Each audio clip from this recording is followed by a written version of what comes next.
Adobe animate open करते ही तुम्हें कुछ इस टाइप का इंटरफेस दिख जाएगा। तो यहाँ पे तुम क्रिएट न्यू पे जाओ। यहाँ पे से तुम सबसे पहले रेजोल्यूशन सेट कर सकते हो। अगर तुम लो एंड पीसी पे वर्क कर रहे हो तो तुम 720p या 480p रेजोल्यूशन सेट करो। टेंशन मत लो, तुम उसे एक्सपोर्ट करने के टाइम 1080p या 4K पे स्विच कर सकते हो और इससे कोई दिक्कत नहीं होने वाली। मैं यहाँ पे 1080p चूज कर लेता हूँ और यहाँ पे तुम फ्रेम रेट चूज कर सकते हो। मैं यहाँ पे 24 FPS पे वर्क करता हूँ तो मैं यहाँ 24 चूज कर लेता हूँ, क्रिएट कर देता हूँ। तो यहाँ पे तुम्हें कुछ इस टाइप का इंटरफेस देखने को मिल जाएगा। अब सबसे पहले क्लिक करो तुम B, जिससे तुम्हारा क्लासिक ब्रश टूल इनेबल हो जाएगा। अब यहाँ पे तुम इसे ड्राइंग कर सकते हो और इसकी प्रॉपर्टीज में आके तुम इसमें प्रेशर सेंसिटिविटी भी अप्लाई कर सकते हो। और अगर तुम्हारा प्रेशर सेंसिटिविटी अभी भी अप्लाई नहीं हो रहा, अपने ग्राफिक टैब वाले ड्राइवर के सेटिंग्स पे जाओ और वहाँ पे इस टाइप का विंडोज इंक होगा, इसे इनेबल कर दो और अब तुम्हारा प्रेशर सेंसिटिविटी अच्छे से वर्क करेगा। और इसके बाद सबसे पहले एक सेटिंग है जिसे तुम्हें डिसेबल करनी है, सिंक विद इरेजर। अब इससे क्या होगा कि जब तुम ब्रश के साइज चेंज करोगे तो ऑटोमेटिकली इरेजर का भी साइज ब्रश के अकॉर्डिंग चेंज हो जाएगा, या फिर तुम इरेजर का साइज चेंज करोगे तो ब्रश का साइज भी वही हो जाएगा जो इरेजर का साइज रहता है। सिंक विद इरेजर या फिर सिंक विद क्लासिक ब्रश, इस सेटिंग को डिसेबल कर दो। तो यहाँ पे हम एनिमेशन स्टार्ट करते हैं। तो सबसे पहले अगर तुम कुछ भी ड्रॉ करते हो तो यहाँ नीचे टाइमलाइन में की फ्रेम ऐड हो जाएगा। एडोब एनिमेट में इसे की फ्रेम बोलते हैं। तो सबसे पहले हम F7 प्रेस करेंगे और अगर हमने यहाँ पे एक ब्लैंक फ्रेम ले लिया है तो हम सबसे पहले ओनियन स्किन ऑन करेंगे यहाँ से। अब हमें ये प्रीवियस फ्रेम दिख रहा है, मैं इसी पे ट्रेस कर दूंगा। अब मैं कीबोर्ड पे V क्लिक करूंगा जिससे हमारा सिलेक्शन टूल इनेबल हो जाएगा, जिससे मैं इस वाले सर्कल को सेलेक्ट करके थोड़ा सा आगे बढ़ा दूंगा और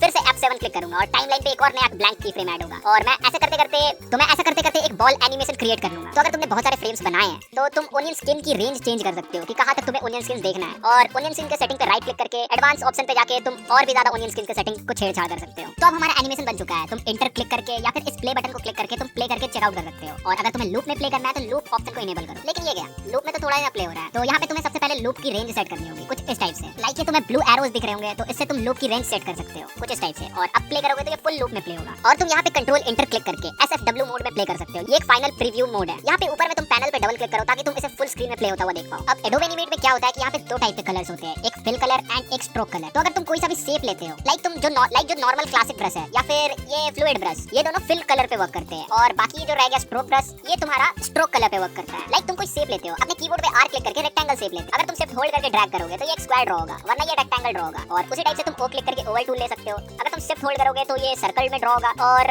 नहीं तो फिर ये ओवल ड्रॉ होगा। तो इसमें यहाँ पे हमारे पास दो कलर है, एक स्ट्रोक कलर और एक फिल कलर। अगर तुम सिलेक्शन टूल से डबल क्लिक करोगे तो स्ट्रोक एंड फिल दोनों सेलेक्ट हो जाएंगे। अगर तुम सिंगल क्लिक करोगे तो या तो स्ट्रोक या तो फिल सेलेक्ट होगा। तो अगर यहाँ नीचे तुम टाइमलाइन पे मैं जूम करूँ और तुम यहाँ पे नोटिस करो, लाइक ये एक अलग की फ्रेम है फ्रेम नंबर 1 पे, फ्रेम 2 पे भी अलग की फ्रेम है इस लेयर। लेकिन अगर तुम नीचे वाली लेयर पे नोटिस करो तो इसमें सेम की फ्रेम 9 फ्रेम तक है। तो इसे क्या कहते हैं? इसे होल्ड कहते हैं एडोब एनिमेट में। लाइक अगर तुम होल्ड में से कहीं से भी कोई भी एक फ्रेम उठा के कहीं और रखते हो तो वो वहाँ पे चला जाएगा। और अगर वहाँ से हटा के अगर तुम कहीं पे रखते हो तो होल्ड की फ्रेम क्रिएट हो जाएगा। और इस की फ्रेम को अगर तुम कहीं पे और पे रखते हो दूसरे की फ्रेम पे तो ये की फ्रेम उससे रिप्लेस हो जाएगा। होप कि तुम्हें समझ में आ रहा होगा। और अगर तुमने एक्स्ट्रा की फ्रेम ले लिए हैं तो सबको सेलेक्ट करो ड्रैग करके और से प्लस F5 क्लिक करो, ये डिलीट हो जाएंगे। और अगर तुम्हें ये एनिमेशन फास्ट लग रही है और तुम्हें इसे थोड़ा स्लो करना है तो तुम इसमें और होल्ड की फ्रेम डाल सकते हो। बस सेलेक्ट करके F5 प्रेस करो और जो लैपटॉप यूजर है वो फंक्शन प्लस F5 प्रेस करना, ये वाला बटन। तो अगर मैं इसे प्ले करूं तो अब इसकी स्पीड थोड़ी सही लग रही है। तो ये एनिमेशन अब हमारा 2s पे हो गया है। तो अगर तुम इसे ध्यान से नोटिस करो तो ये बहुत ज्यादा अजीब और रफ टाइप का लग रहा है। तो सबसे पहले मैं इन लेयर्स के नेम एंटर कर देता हूं डबल क्लिक करके। और जो अब हमारा रफ लेयर है उस पे मैं राइट क्लिक करूंगा, प्रॉपर्टीज पे जाऊंगा, यहाँ पे मैं इसकी विजिबिलिटी चेंज कर दूंगा। इन शॉर्ट इस लेयर की ओपेसिटी चेंज कर दूंगा। तो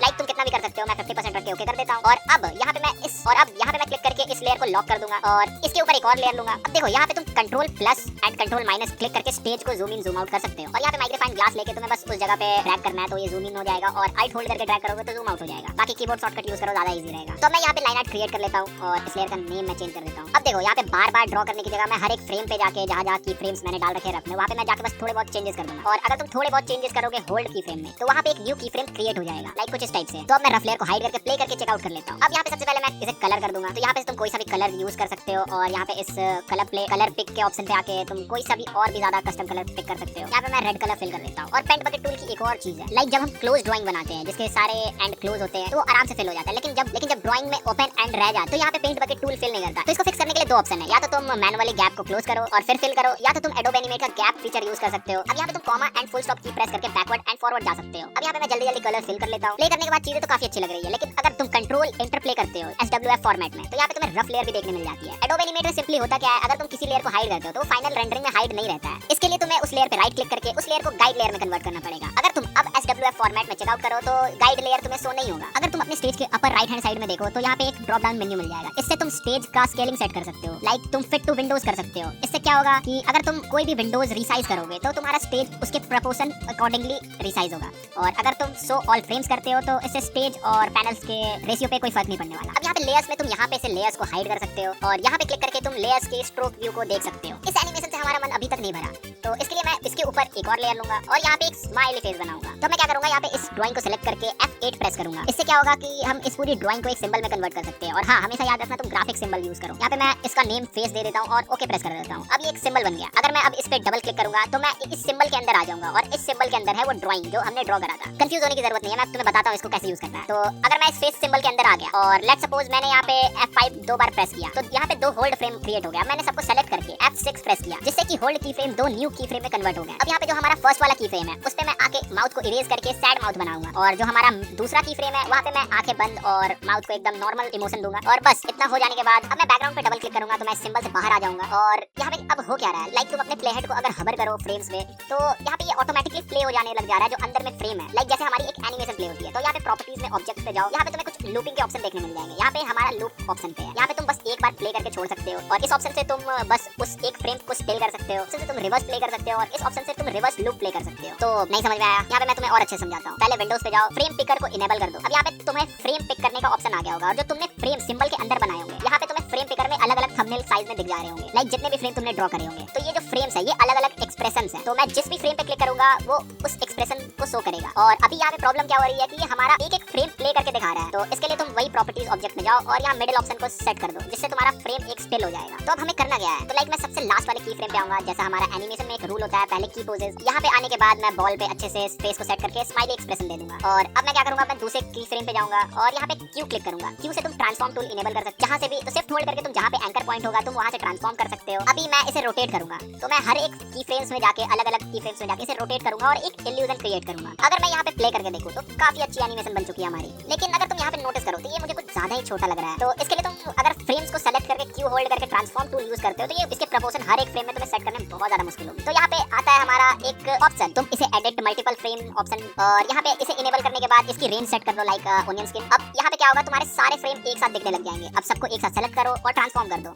या तो तुम इस ऑप्शन को बंद करो और सारे लेयर्स को एक साथ सेलेक्ट करो और राइट क्लिक करो और कन्वर्ट टू सिंबल्स कर दो। अब क्या होगा कि ये तुम्हारा पूरा का पूरा लेयर जो तुमने ड्रॉ करा था, जो भी सारा चीज वो एक सिंबल में कन्वर्ट हो गया है। एक बार सभी लेयर को सिंबल में कन्वर्ट हो जाने के बाद मैं इस पे कंट्रोल डी प्रेस करूंगा, जिससे ये डुप्लीकेट हो जाएगा। अब ये जो डुप्लीकेट होकर आया है इसको मैं प्रॉपर्टीज पे जाऊंगा और इसे मैं रिवर्स लूप प्ले कर दूंगा। अब यहाँ पे देखो, जो हमारा फर्स्ट फ्रेम है बाय डिफॉल्ट 1 से स्टार्ट होता है सिंबल्स में, लेकिन हमारा यहाँ पे फर्स्ट फ्रेम लास्ट फ्रेम से स्टार्ट होगा, यानी 25 फ्रेम से। मतलब समझे कुछ, यहाँ पे हमारी एनिमेशन रिवर्स लूप में प्ले हो रही है। तो तुम चाहो तो यहाँ पे फर्स्ट फ्रेम किससे प्ले होना चाहिए वो भी चेंज कर सकते हो, वो तुम पे डिपेंड करता है। अगर यहाँ पे तुम चाहो तो अपने स्टेज की कलर भी चेंज कर सकते हो और स्टेज का रेजोल्यूशन वगैरह भी चेंज कर सकते हो, फ्रेम रेट भी चेंज कर सकते हो। बस तुम्हें प्रॉपर्टीज में डॉक्यूमेंट्स में आना है और शर्त ये है कि तुम्हारा कुछ भी स्टेज में से सेलेक्टेड नहीं होना चाहिए, तब तुम ये चीजें एडिट कर पाओगे। तो कुछ और बेसिक एंड इंपॉर्टेंट लाइक या तुम स्पेस होल्ड करके हैंड टूल ले सकते हो, जिससे तुम कैनवस इधर उधर मूव कर सकते हो। और यहाँ पे से तुम रोटेशन टूल ले सकते हो, जिसपे कहीं पे भी तुम एंकर पॉइंट रख के रोटेट कर सकते हो पूरे कैनवस को। और इस वाले ऑप्शन को क्लिक करते ही तुम्हारा कैनवस एकदम सेंटर पे आ जाएगा। तो ये सब कुछ और भी एडिशनल फीचर्स है जो किसी भी सॉफ्टवेयर में रहने बहुत ज्यादा इंपॉर्टेंट है। तो मैं एक न्यू लेयर लेके एक और बॉल ड्रॉ करूंगा और इस पूरी लेयर को सिलेक्ट करके, या तुम जितने फ्रेम सेलेक्ट करना चाहो उतने फ्रेम सेलेक्ट करें। मैं पूरी इंटायर लेयर सेलेक्ट कर रहा हूं और इन फ्रेम्स में से कहीं पे भी राइट क्लिक करो और यहाँ पे मोशन ट्विन के ऑप्शन को इनेबल कर दो। अब तुम्हारा पूरा फ्रेम जहाँ तक तुमने मोशन ट्विन इनेबल करा होगा वो एरिया येलो हो जाएगा। लाइक इस केस में मैंने पूरे फ्रेम में इनेबल करा है तो पूरा फ्रेम येलो हो गया। अब यहाँ पे मैं क्या करूंगा, सबसे पहले मैं इस बॉल को एक साइड से दूसरी साइड लेके जाऊंगा। लाइक शिफ्ट होल्ड करके तुम सेम पाथ पे ले जा सकते हो, फिर डायरेक्टली भी ले जा सकते हो। और अब मैं इसे प्ले करके देखूंगा तो यहाँ पे हमारा एक ऑटोमेटिक एनिमेशन क्रिएट हो गया है ना, काफी कमाल का। और इस वाले ऑप्शन को क्लिक करके तुम्हें कैनवस के बाहर में जो चीजें वो दिखाई नहीं देंगी, इससे तुम और अच्छा प्रीव्यू ले सकते हो। अब मैं क्या करूंगा, ये बॉल बहुत ज्यादा ऊपर है, मुझे इसे बॉल को बाउंस करवाना है। तो मैं इस पूरे बॉल को पहले ट्रांसफॉर्म टूल से सेलेक्ट करके थोड़ा नीचे लाऊंगा, फिर मैं कीबोर्ड में वी क्लिक करके सिलेक्शन टूल को इनेबल करूंगा। तो मैं अपने कर्सर को इस बॉल के पाथ के पास ले जाऊंगा तो यहाँ पे कर्सर में कर्व आइकन तुम्हें देखने मिल जाएगा। अब जैसे ही तुम्हें कर्सर पे ये कर्व आइकन देखने को मिले, तुम बॉल के पाथ को होल्ड करके ऐसे कर्व कर दो। और अब मैं प्ले करके देखूंगा, नाउ बॉल बाउंस हो रहा है, लेकिन हमारा पेट इतने में भी नहीं भरता। तो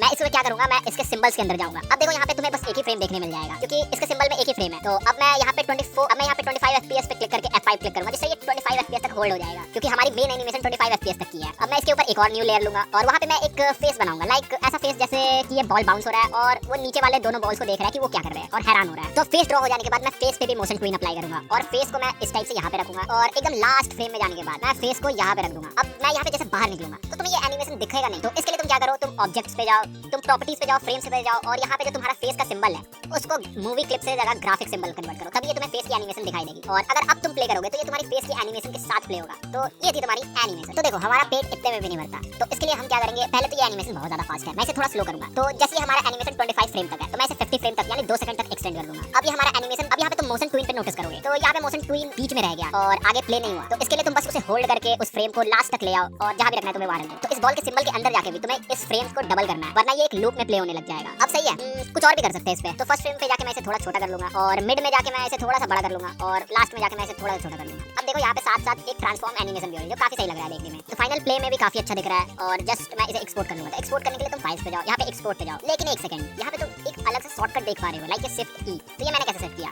और तुम कैसे सेट कर सकते हो, तो तुम बस एडिट पे जाओ, कीबोर्ड शॉर्टकट वाले ऑप्शन पे जाओ। तो यहाँ पे तुम most of the tools and features का शॉर्टकट सेट कर सकते हो। लाइक यहाँ पे तुम्हें बस उस ऑप्शन को सर्च करना है एंड उस पे डबल क्लिक करना है। पहले से कोई शॉर्टकट है तो हटा दो उसको और जस्ट यहाँ पे शॉर्टकट सेट कर दो। तो फाइनली हम लोग एक्सपोर्ट करने वाले इस एनिमेशन को। लेकिन यहाँ पे एक और चीज, अगर तुम MP4 में एनिमेशन एक्सपोर्ट करना चाहते हो तो तुम्हें अलग से एक मीडिया एनकोडर डाउनलोड करना पड़ेगा और जिस वर्जन का तुम्हारा एडोब एनिमेट है उसी सेम वर्जन का तुम्हें मीडिया एनकोडर डाउनलोड करना पड़ेगा, तभी तुम चीजें MP4 में एक्सपोर्ट कर सकते हो। तुम्हें बस मीडिया एनकोडर डाउनलोड करके छोड़ देना है बस। और यहाँ पे से तुम अब यहाँ पे तुम एडोब एनिमेट पे आओ, यहाँ पे तुम अपनी रेजोल्यूशन सेट कर सकते हो। तुम 1080p 4K जितनी भी चाहो उतनी रेजोल्यूशन रख सकते हो। अगर तुमने प्रोजेक्ट शुरुआत में 480p का क्रिएट किया था तो तुम यहाँ पे से 1080p कर सकते हो। यहाँ पे तुम्हें फॉर्मेट में H.264 रखना पड़ेगा और यहाँ पे तुम प्रीसेट में कोई सा प्रीसेट यूज कर सकते हो, अपना खुद का जो भी तुम्हारी मर्जी हो। और यहाँ पे तुम फाइल का लोकेशन सेट कर सकते हो और फाइल का नेम भी सेट कर सकते हो, तुम्हें किस फाइल नेम में रखना है। और बस एक्सपोर्ट पे क्लिक करो और यहाँ पे से रेंडरिंग हो जाने के बाद ये ऑटोमेटिक मीडिया एनकोडर ऑन करेगा और तुम्हारी फाइल को एक्सपोर्ट कर देगा। तो तुम्हें ऐसा टिक ऑप्शन देखने मिल जाएगा। तो फाइनली हमारी चीज एक्सपोर्ट हो गई है। तो अब जस्ट हमें फाइनल उसे चेक करना है। तो ये रही हमारी एनिमेशन।